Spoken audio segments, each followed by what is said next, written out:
Ibu, saya mengganggu waktunya untuk mewawancarai Ibu sebagai pemimpin di sekolah.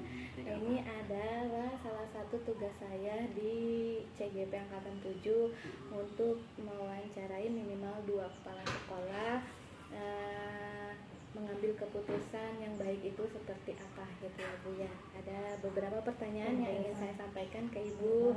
Insya Allah ya Bu ya, Ibu bersedia. Kalau bisa menjawab, Ibu jawab ya, mudah-mudahan bisa. Baik Bu, kita mulai saja ya Bu ya.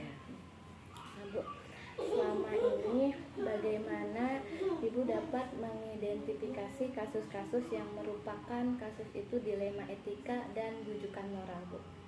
Jadi dilema etika itu dapat Ibu identifikasi manakala ada kasus bernilai kebenaran ya, kemudian disandingkan dengan sama juga nilai kebenaran juga. Artinya kita harus memilih salah satunya.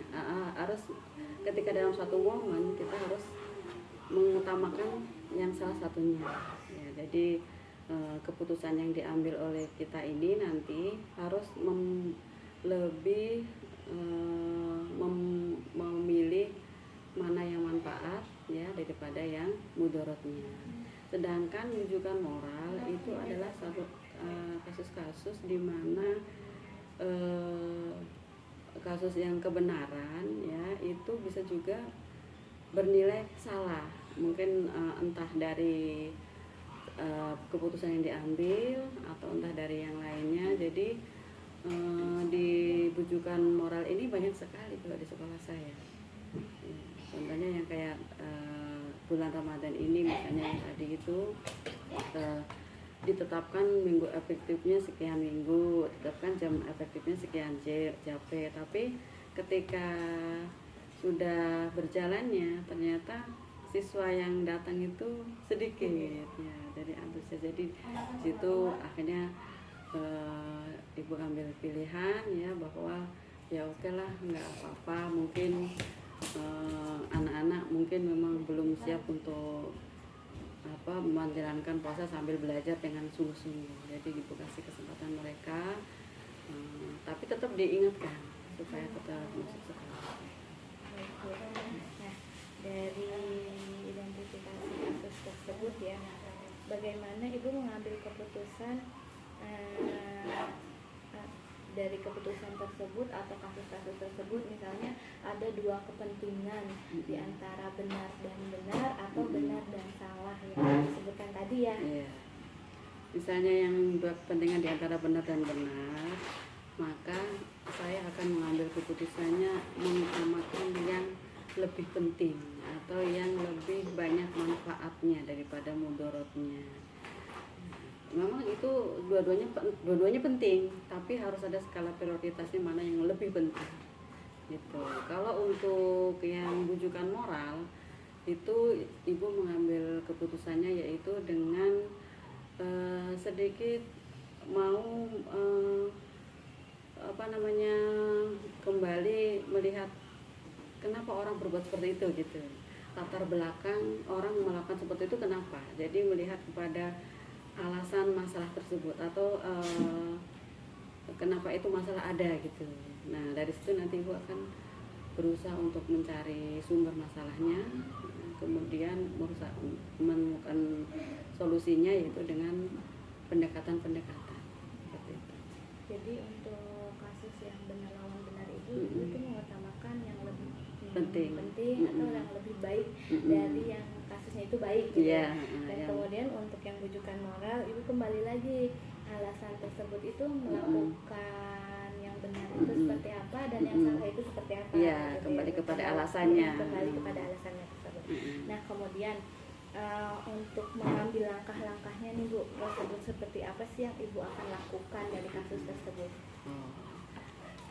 Yang udah lakukan apa yang akan dilakukan? Ya boleh yang sudah dilakukan atau yang Ibu akan lakukan. Yang sudah Ibu lakukan itu kalau yang dilema etika tadi itu Ibu ngajak ngobrol, biasanya ngajak ngobrol kepada yang bersangkutan yang menurut Ibu itu sebagai sebuah masalah.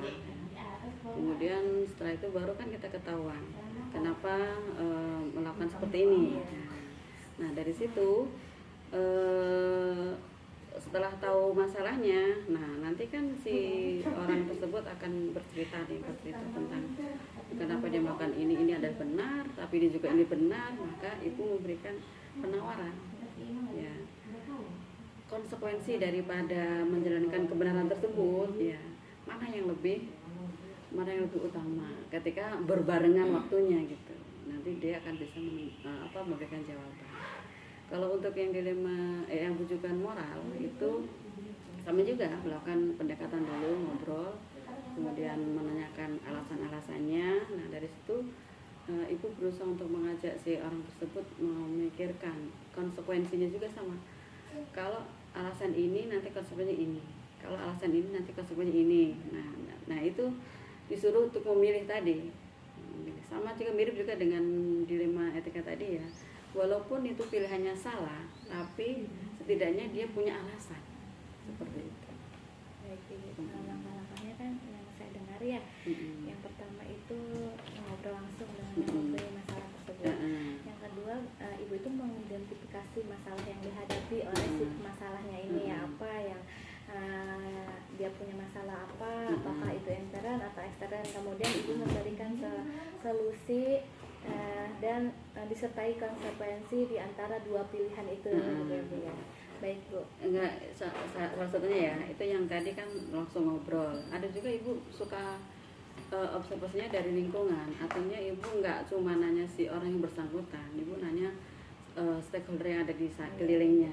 Ya, misalnya ada kalau misalnya guru, maka teman guru, atau dari wali murid, atau dari pimpinan yang sebelumnya. Jadi ibu akan merangkum itu semua. Nah, nanti ibu baru berpikir, oh ini kira-kira berbuat seperti ini karena ini gitu.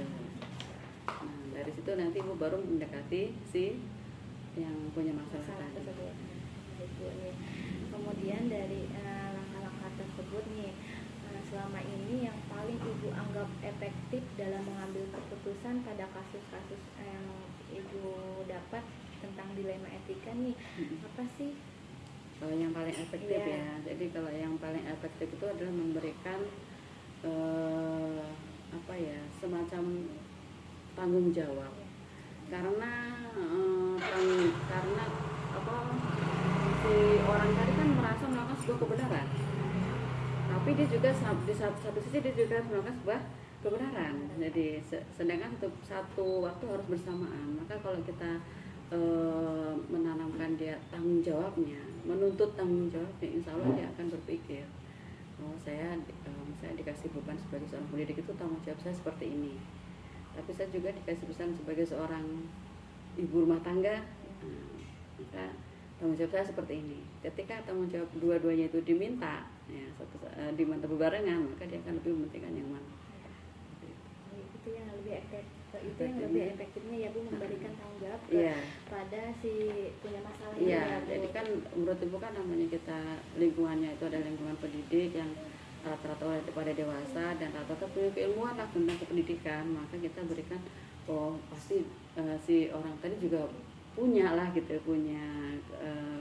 keinginan untuk berjalan di atas jalan yang lurus, tapi kadang-kadang suka ada aja.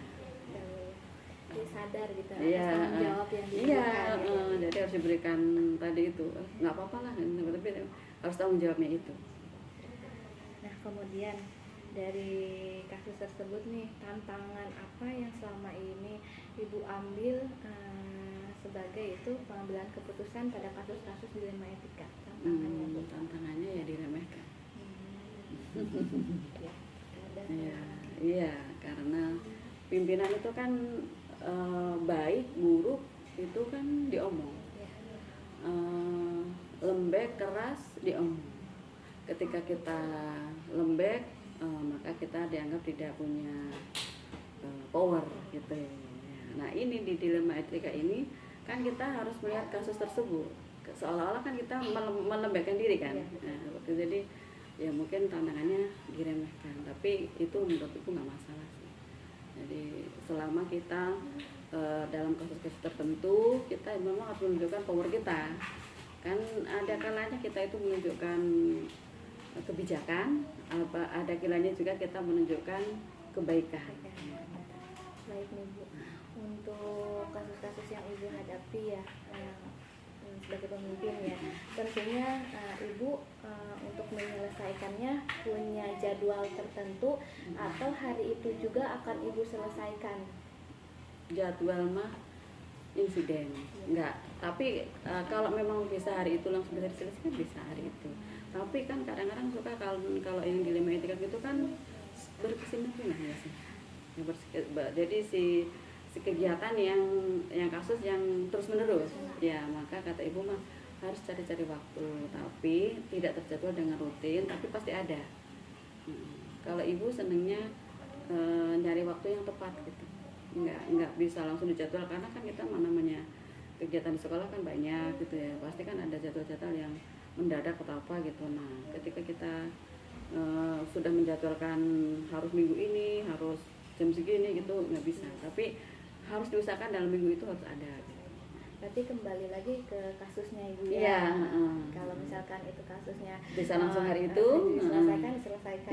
Yang kasus itu memang membutuhkan jadwal tertentu, jadwal gitu ya Bu ya.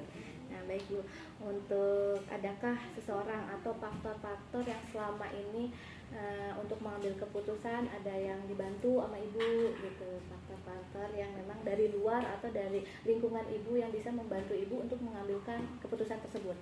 Jadi ibu yang bantu mereka, mereka yang bantu ibu gitu. Ya. Kalau yang ibu yang bantu mereka ya mudah-mudahan aja ya, kan ini kan versi orang ya, versi orang ke ibu gitu ya, mudah-mudahan aja mereka terbantu dengan ibu, karena menurut ibu bekerja itu kan harus rileks, harus nyaman. Kalau kita terlalu ditekan oleh pimpinan ya itu nggak nyaman, akhirnya nggak nyaman. Nah, kalau nggak nyaman otomatis kan kinerja juga berkurang. Jadi ibu merasa dengan tadi itu pengambilan keputusan dilema etika tadi itu lebih lembek, lebih itu mudah-mudahan mereka itu lebih nyaman. Kalau dari guru-guru ke ibu sebagai pimpinan itu banyak sekali lah yang bantu mereka ya, jadi dari kekeluargaannya, dari keguruan, sopan santun keguruannya itu, misalnya kayak semacam perizinan atau misalnya ada yang keluarga yang sakit atau harus ngomong terus itu, alhamdulillah jadi mereka sangat membantu. Nah, dalam mengambil keputusan tersebut ya Bu ya, ibu pernah tidak melakukan komunikasi bahwa keputusan yang ibu ambil itu benar atau salah gitu, selain ibu mengambil keputusan sendiri ya ibu bekerja sama dengan guru atau siapa gitu yang membantu ibu?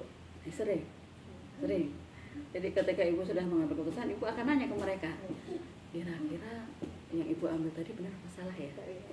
Nanti ada yang ngomong ya. Contoh aja kemarin ketika pesantren kilat. Jadi ketika pesantren kilat itu ibu kan nanya gimana teman-teman kita mau pesantren kilat, guru agama ada 1, tapi yang kelas akan ada 6 ya. Kemudian ada yang mengatakan dikumpulkan dalam satu ruangan, dalam satu majelis gitu ya, kemudian ada kultum, ada kemudian pengajian dan sebagainya gitu ya, tapi gurunya itu lagi.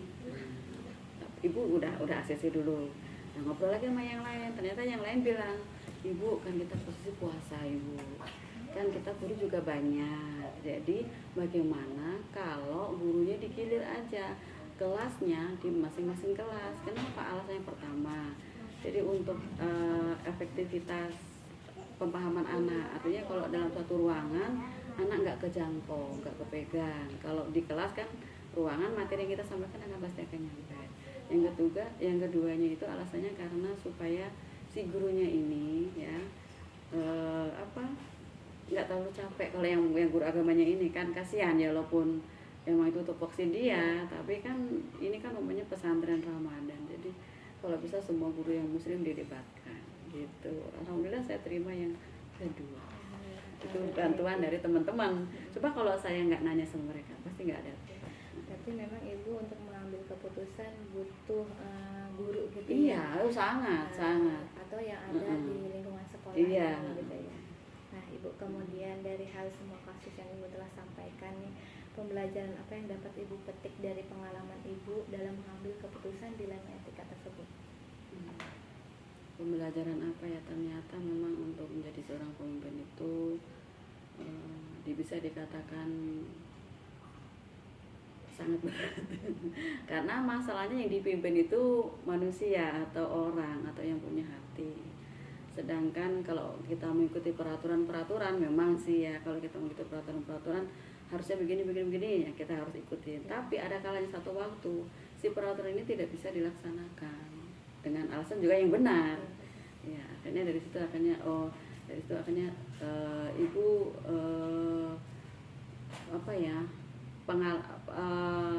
pengalaman yang paling ibu berkesan gitu ya. Oh, ternyata memang kalau menjadi seorang pemimpin itu harus menyentuhnya dengan hati, ya. Menyentuhnya dengan hati supaya apapun peraturan, apapun kebijakan itu bisa diterima oleh teman-teman. Setidaknya sebagai pemimpin yang ibu katakan kita harus berempati. Iya, gitu. punya empati yang tinggi, makanya tidak mudah sebagai iya, betul. Terima kasih ibu sebelumnya, mungkin hanya beberapa pertanyaan saja sudah memberikan waktu kepada saya. Mohon maaf sebelumnya mengganggu aktivitas ibu ya bu ya. Gak apa-apa, ibu malah yang minta maaf bisa memberikan jawaban yang terbaik. Iya bu, saya juga terima kasih banyak sebelumnya. Mohon maaf ya bu ya, saya ucapkan terima kasih. Wassalamualaikum warahmatullahi wabarakatuh. Waalaikumsalam warahmatullahi wabarakatuh.